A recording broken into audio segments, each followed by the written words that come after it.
La première chose que j'aimerais dire, c'est que je vais allumer un feu en vous ce soir. C'est une allumette taille Texas. Mais j'avais cette petite allumette, ma fille m'a dit, maman, non. Elle a dit, tu vas quand même pas prendre cette allumette géante. J'ai dit, oui, Cassie dit. Parce que ce que Dieu a prévu pour votre vie est incomparable, n'est-ce pas? C'est unique et j'espère vous donner de l'énergie ce soir. Mais laissez-moi vous dire rapidement une chose. Mon prédicateur préféré, Jerry Savelle, dit qu'il faut toujours commencer son temps de prière avec deux choses, un carnet et un stylo. OK? Pratiquez l'écoute de la voix de Dieu. Et je vais vous dire quelque chose que le Seigneur a mis sur mon cœur. C'était juste avant la pandémie, vraiment juste avant qu'elle ne commence. Je m'exerçais à entendre la voix de Dieu. Et je tiens toujours un journal de mon temps passé avec lui. Et j'ai entendu le Seigneur dire, tu es entré dans une nouvelle ère de faveur et d'opportunités prometteuses. Alors je l'ai noté, nouvelle ère de faveur et d'opportunités prometteuses. Et bien juste après ça, la pandémie a éclaté. Et j'aurais pu tourner la page et me dire, bah dis donc, j'ai pas dû bien entendre Dieu, hein. Mais vous savez ce que j'ai découvert? On obtient exactement ce à quoi on s'attend. On obtient exactement ce à quoi l'on s'attend. Laissez-moi vous donner un exemple. Il se trouve que j'ai quelques aimants ici. Avez-vous déjà entendu parler de la loi de l'attraction? Êtes-vous prêt à en parler? Ok. La loi de l'attraction dit en gros que votre esprit agit comme un aimant. Tout ce qui entre dans votre esprit et y reste, vous l'attirerez dans votre vie. Ça fonctionne à la fois positivement et négativement. Donc si vous pensez sans cesse que personne ne vous aime, devinez ce que vous allez attirer. Pas d'amis. Si vous pensez sans cesse à la pauvreté, au manque, au fait de ne jamais avoir assez, c'est exactement ce que vous allez attirer. Mais il y a tout le contraire également. Si vous pensez constamment que la faveur de Dieu est devant vous, alors vous allez avancer sous la protection de Dieu. En fait, saviez-vous qu'il a été prouvé que les personnes venant d'autres pays pour s'installer en Amérique ont 3 à 4 fois plus de chances de devenir millionnaires que les personnes qui sont nées sur le sol américain? Et vous savez pourquoi? Parce qu'ils ont tellement ancré dans leur esprit que l'Amérique est une terre d'opportunités, un endroit où les rêves se réalisent. Si je peux seulement arriver en Amérique, je sais que je deviendrai millionnaire. Et ils arrivent et se dirigent directement vers ça comme un aimant. Mon père m'a appris à toujours m'attendre à la faveur de Dieu. Alors partout où je vais, je m'attends à recevoir cette faveur. En fait, je me souviens, il y a plusieurs années, Cassidy, elle devait avoir environ 12 ans. On venait en Angleterre pour faire du ministère et à l'aéroport de Dallas, on a pesé mes bagages et ils étaient en surpoids. J'ai dit, ah bon, en surpoids. Mais la dame au comptoir a dit, vous savez quoi? Je ne vais pas vous faire payer le supplément pour excès de poids. J'ai dit, quoi? Mais c'est la faveur de Dieu, non?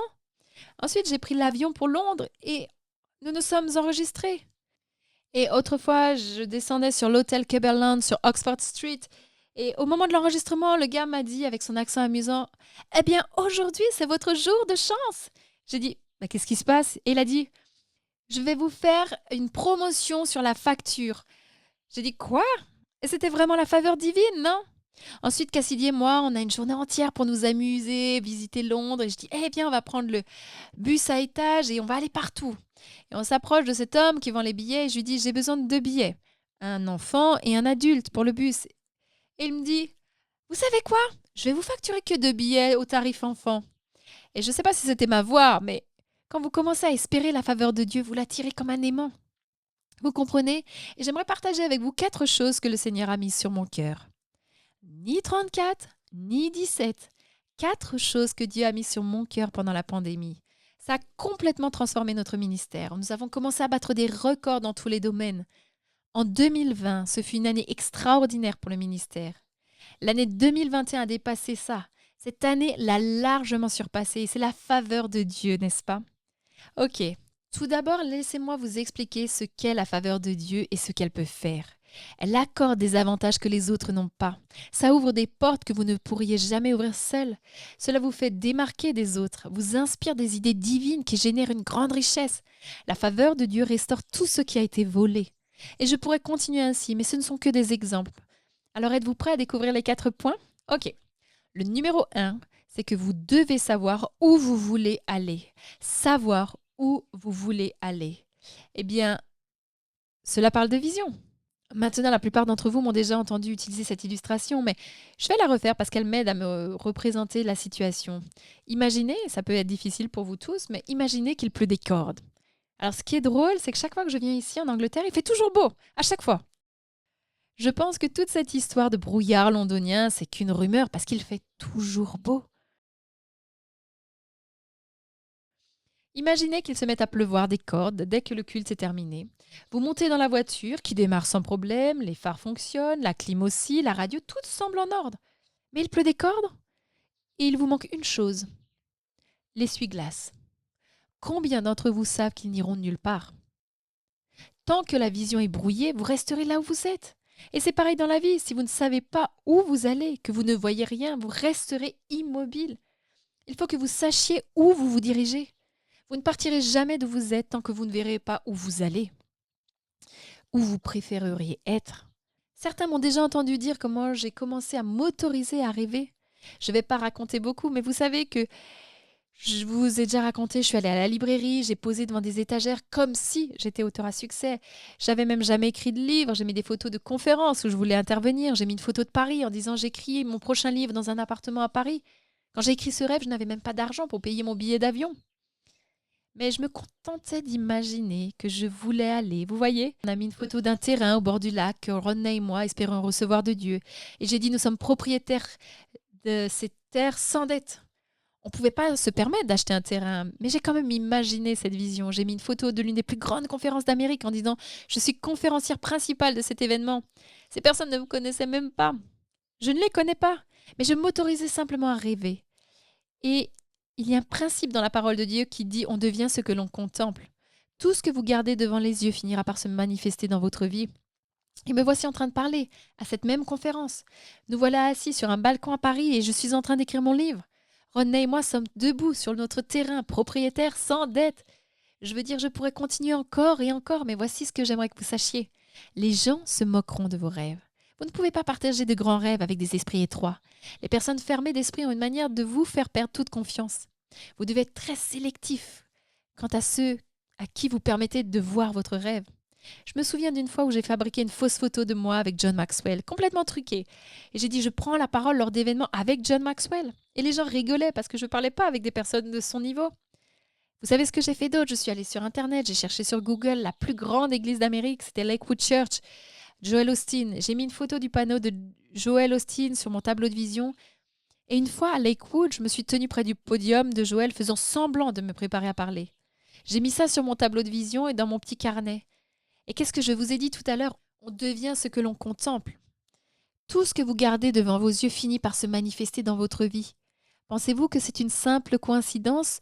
Me voilà en train de parler lors d'événements avec John Maxwell. Me voilà en train de parler à l'église Lakewood Church. Est-ce une coïncidence? Et je me souviens quand Victoria Austin est venue me chercher pour mener au service ce soir-là, je suis arrivée dans le garage et j'ai regardé et sur le côté, il y avait exactement le panneau que j'avais cherché sur Google il y a des années. J'ai sorti mon téléphone, j'ai pris une photo et j'ai dû retenir mes larmes. On devient ce que l'on regarde. Que voyez-vous? Voyez-vous qu'un tas de dettes? Ou un corps en surpoids? Êtes-vous face à un mariage qui échoue? Est-ce que vous êtes dans un travail où vous n'avancez pas? Dieu dit que vous ne partirez jamais d'où vous êtes tant que vous ne verrez pas où vous préféreriez être. Il faut que vous ayez une vision de ce que vous voulez que votre vie devienne. Et je me souviens avoir lu une histoire à propos de Napoléon Hill. Vous savez qui c'est? Il a écrit le livre Penser et devenir riche, mais la plupart des hommes et femmes d'affaires connaissent ce livre, tout le monde le lit. Mais en réalité, Andrew Carnegie l'avait chargé d'interviewer 500 millionnaires pour comprendre ce qui les rendait si performants et s'ils avaient des points communs. Alors il est sorti et a interviewé Charles Schwab, John D. Rockefeller, Alexander Graham Bell, Thomas Edison. Ce sont les millionnaires de l'époque et au nombre de 500. Il est revenu auprès de son mentor et lui a dit ce qu'ils faisaient. Ils ont un point commun et il a dit lequel? Chacun d'eux a des objectifs écrits, clairement définis. Des objectifs écrits, clairement définis. Je vous le dis, écrivez la vision, exprimez-la clairement. Avez-vous compris? Visualisez où vous voulez aller. Laissez-moi vous dire rapidement, car certains d'entre vous pourraient dire « Mais Thierry, je t'ai déjà entendu dire ça 1 million de fois, mais je ne sais toujours pas où vous commencer. » Et j'aime dire « Imaginez. » Nous sommes le 31 décembre de cette année et vous vous projetez dans l'avenir. Vous avez vos chapeaux de fête, il fait un froid glacial à Londres et vous vous tournez vers votre ami et vous lui dites que ça a été l'année la plus incroyable de votre vie. Je ne sais pas comment vous le diriez, mais imaginez que vous disiez que cette année a été la plus incroyable de votre vie. Que faut-il qu'il se passe pour que vous disiez cela? C'est ce que vous devez noter. Allez vous dire « Oh mon Dieu, mon salaire a augmenté de 5 000 €, j'ai perdu du poids ». J'ai acheté la voiture de mes rêves. J'ai réalisé le voyage de mes rêves, lancé mon association, mon ministère. Qu'est-ce qui doit arriver pour que vous considériez que c'est la meilleure année de votre vie? Ok, numéro 2. Vous devez dire où vous voulez aller. La Bible dit que nous exprimons notre foi par les paroles de notre bouche. C'est de cette manière que l'on manifeste la foi. Votre bouche est l'outil le plus puissant que Dieu vous a donné pour réaliser vos rêves. Vous ne pouvez pas simplement regarder votre rêve en pensant qu'il peut apparaître comme par magie. Il faut libérer votre foi à son égard. Écoutez donc l'écriture Job 22-28. Tu décrèteras une chose et elle te sera accordée. Ensuite, la partie suivante dit que la lumière de la faveur de Dieu brillera sur le chemin. J'aimerais que vous compreniez qu'il y a un lien entre déclarer la faveur de Dieu et en faire l'expérience. Il faut donc la libérer. Et vous savez, je pensais à mon petit chien Pépé la Joie.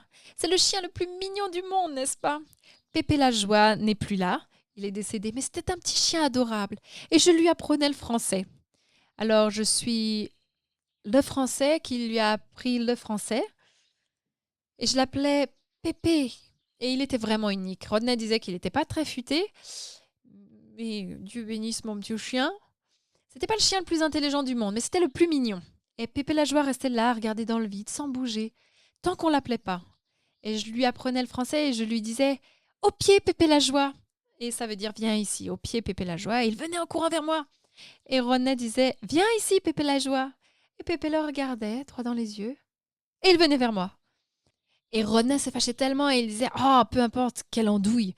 Bon, j'espère que petit andouille, c'est pas trop vulgaire, mais je vous garantis que Pépé ne bougerait pas à moins qu'on l'appelle. La parole de Dieu dit que vous devez appeler les choses qui ne sont pas encore comme si elles étaient. Vous devez demander la faveur de Dieu, appeler vos rêves. La Bible dit que la vie et la mort sont entre le pouvoir de votre langue. La Bible dit aussi que nous sommes pris au piège par les paroles que nous prononçons. Savez-vous ce qu'est un piège? C'est un dispositif pour attraper, n'est-ce pas? Et j'en ai justement un ici. Chaque fois que vous dites des choses négatives, vous enfermez dans ce que vous ne souhaitez pas. Quand vous dites des choses comme « on ne se remettra jamais de la pandémie », vous vous enfermez dans l'idée de ne jamais vous en remettre. Pensez à cela. Quand vous dites que tout le monde semble avoir de bonnes chances sauf vous, vous vous enfermez dans l'idée de ne jamais en avoir une. Ou même si vous dites que les affirmations positives ne fonctionnent pas, vous vous piégez vous-même par votre propre déclaration. J'ai appris de Joyce Meyer que c'est un processus en 2 étapes. Numéro 1, arrêtez de parler négativement. Numéro 2, commencez à parler de manière positive. En fait, j'ai entendu quelqu'un dire qu'il faut pratiquer cette affirmation après chaque phrase. Ça vous aidera à savoir si ce que vous dites vous fait du bien ou vous nuit. Entraînez-vous à dire « et c'est exactement ce que je veux ». Peu importe ce que je fais, j'arrive pas à perdre du poids. Et c'est exactement ce que je veux. Je suppose qu'on ne se remettra jamais de la pandémie. Et c'est exactement ce que je veux.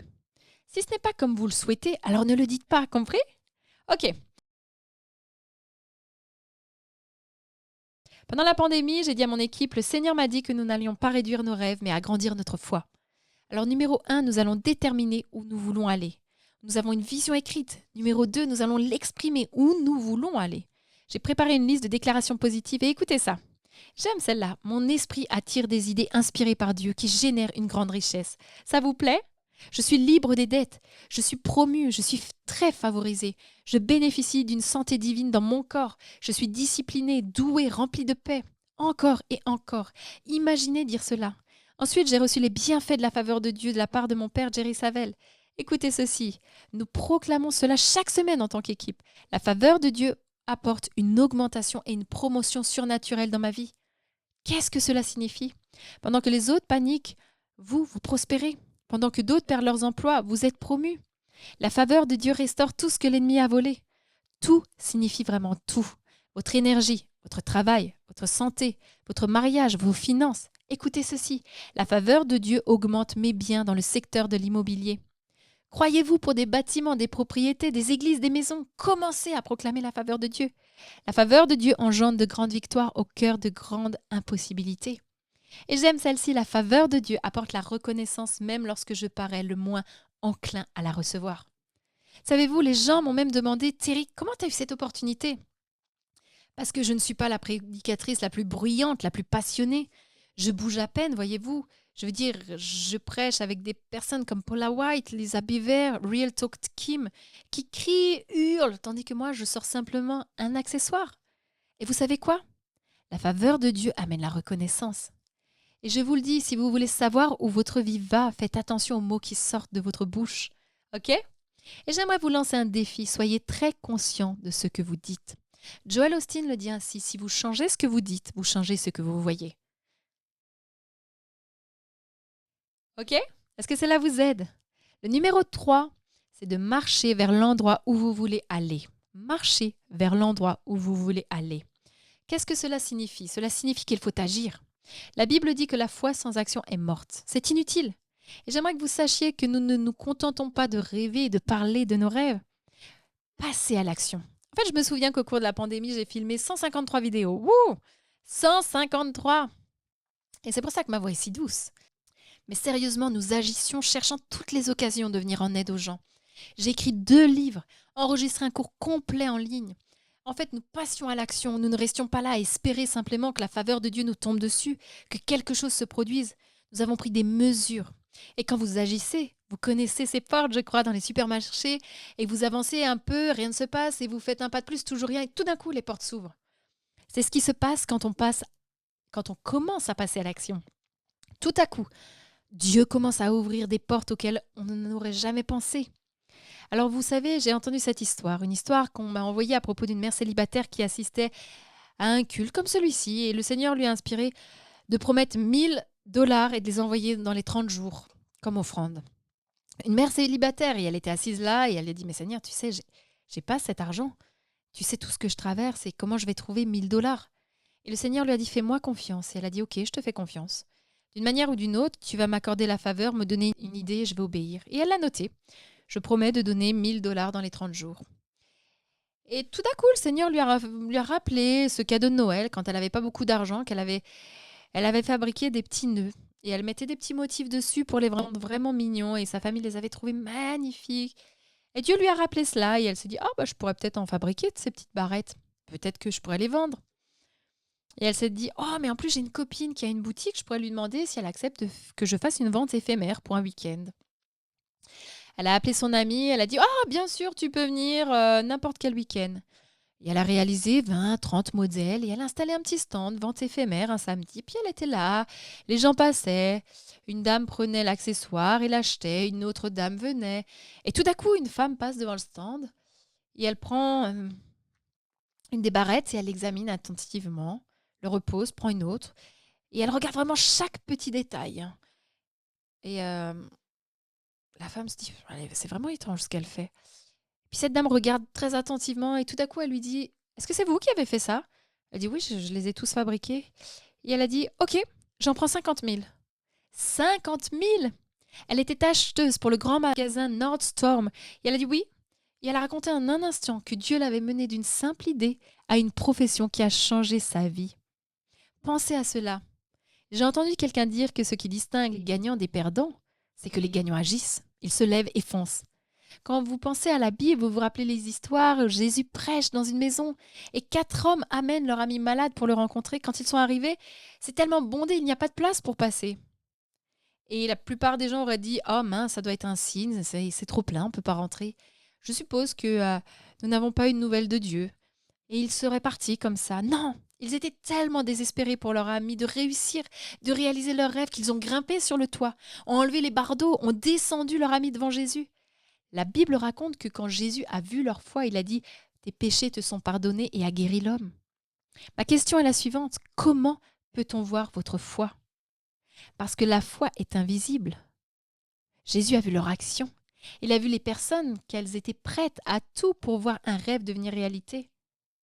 Alors je vous le dis, quand Jésus voit votre foi, il voit à quel point vous êtes sérieux. Vous n'allez pas simplement garder vos rêves dans votre tête. Vous allez prendre le temps de les écrire, de créer un tableau de vision que toute la famille pourra voir, montrer où nous voulons aller. C'est là que ça nous mène. Vous éteignez la télé, peut-être que vous regardez un peu la télé, mais éteignez-la après quelques heures en disant « Tu sais quoi? J'en ai assez de la télé, je vais investir en moi-même. Je vais lire quelque chose qui va renforcer ma foi, regarder une vidéo qui va parler à mon esprit. » Vous savez, la famille a peut-être déjà passé 3 heures ce soir devant la télé. Je reviens dans 10 minutes. Allez dans une autre pièce, sortez de la pièce et allez dire les déclarations de foi, dites-les à voix haute. Vous allez peut-être vous sentir bizarre et votre famille pourrait vous lancer des petites réflexions et vos amis dire que ça va pas du tout. T'es un bourreau du travail, t'es bizarre, étrange. Mais savez-vous, ce n'est pas grave. Parce que dans quelques années, savez-vous comment ils vont vous appeler? Patron, PDG, maire.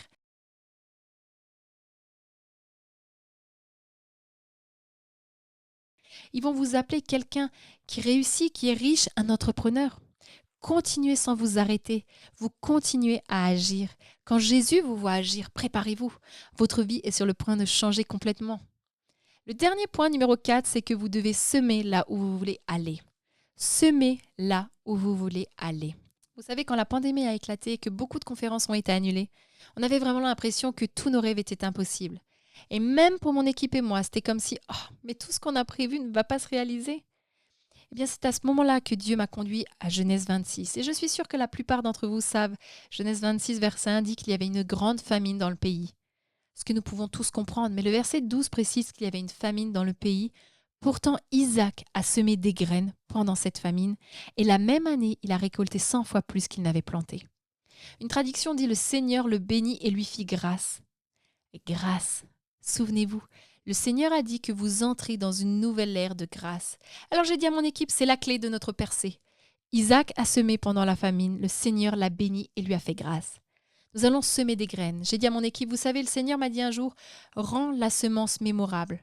Et je me suis demandé ce que ça voulait dire à part ne pas oublier, parce que parfois une offrande est faite, on sème une semence et on ne se souvient même plus ce qu'on a donné d'un dimanche à l'autre. Peut-être que l'on donne simplement ce que l'on donne toujours. 20 euros, encore 20 euros et encore 20 euros. Mais le Seigneur m'a dit de rendre mon offrande mémorable. Alors j'ai dit, je ne cherche pas à être ridicule ou trop spirituel, mais puisque Genèse 26, 12 est notre passage, semons selon 26, 12. Peu importe le montant que ce soit, 26,12, 2612, 26 612. Mais j'ai dit, nous allons semer 26,12. Parce que c'est le verset biblique sur lequel nous avons fondé notre foi. Alors nous avons semé 26,12 en sacrifice, parce que tout avait été annulé. C'était la pire année de toutes de l'extérieur, mais nous avons fait exactement ce que Dieu a dit. Regardez où vous voulez aller, avancez vers cet endroit. Semez là où vous voulez aller. Nous avons investi notre meilleure graine, 26 120, chez quelqu'un d'autre. C'était en mars, juste au moment où la pandémie a éclaté. La première semaine, mon PDG m'a appelé, m'a dit « Terry, la semaine dernière d'avril vient de dépasser tout le mois de mars. » J'ai dit « Quoi ?» Continuons à semer davantage. Et nous avons semé encore plus. Et vous savez quoi? Mai a battu le record d'avril, juin celui de mai, juillet ceux de juin. Et ça n'a fait que continuer. Nous avons donné plus que jamais auparavant. Regardez cela, je viens juste d'apporter les graphiques pour vous les montrer. Les revenus du ministère, la réponse à la télévision, notre cours Vision Board, ce sont les années 2019, 20, 21. Vous y croyez? Je vous le dis.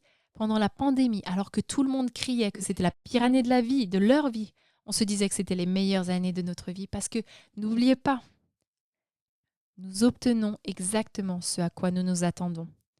L'esprit est comme un aimant. Si vous attendez la faveur de Dieu, vous l'attirerez dans votre vie. Et pour finir, j'aimerais terminer. Et vous savez comment on appelle ça ici? En Amérique, nous appelons ça nos matchs de foot de la NFL. Dans les matchs de football, il y a ce petit arbitre avec son maillot rayé noir et blanc.